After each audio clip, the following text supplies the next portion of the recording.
Today, I want to identify the greatest danger zone in your life.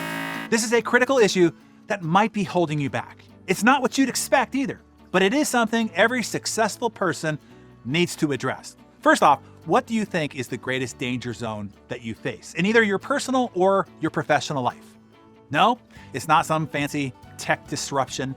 It's not economic meltdowns or competition. Hell, it's not even your cholesterol level or failing marriage. The real danger here is the one that just sneaks up on you and bites you in the arse when you're not looking.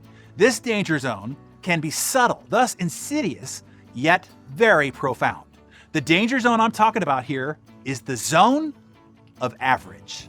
This is the zone where things aren't excellent, but they aren't terrible either. This zone is characterized by a state of comfort where mediocrity is maintained because things aren't bad enough to prompt change, yet not good enough to truly be fulfilling or successful.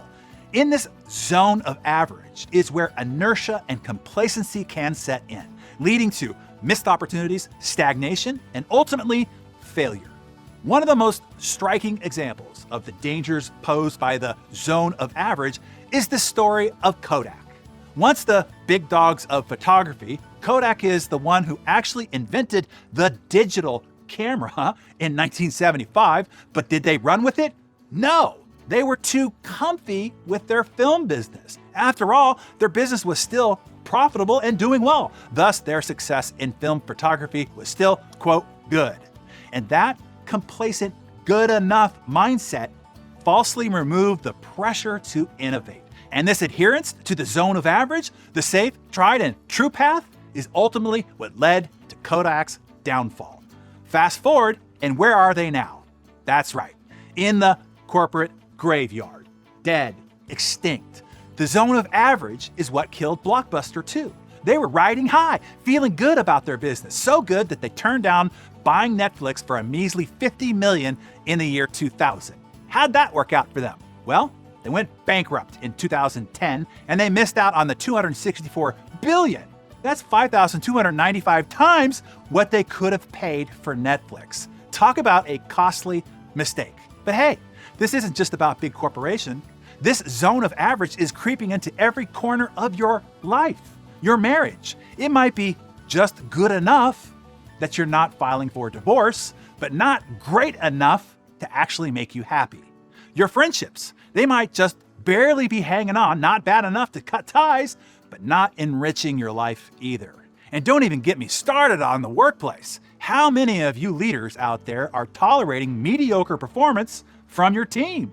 They're doing just enough not to get fired, but not enough to really be excellent. And guess what?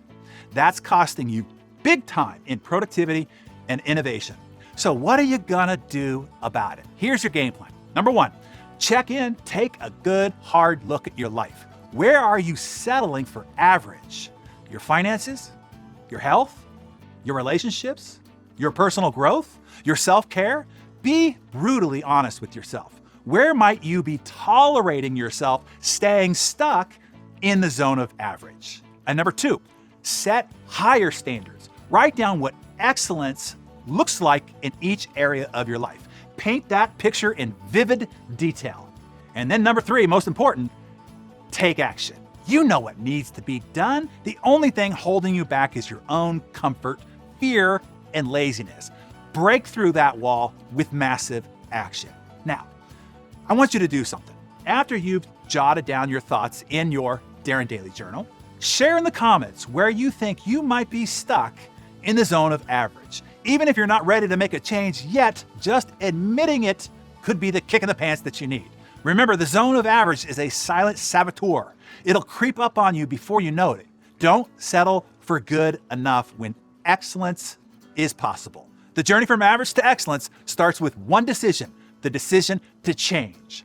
Are you ready to make that decision? Or are you content with being just another face in the herd of average? If you're here, I'm betting it's the former. Now, let's get out there and show the world what excellence looks like.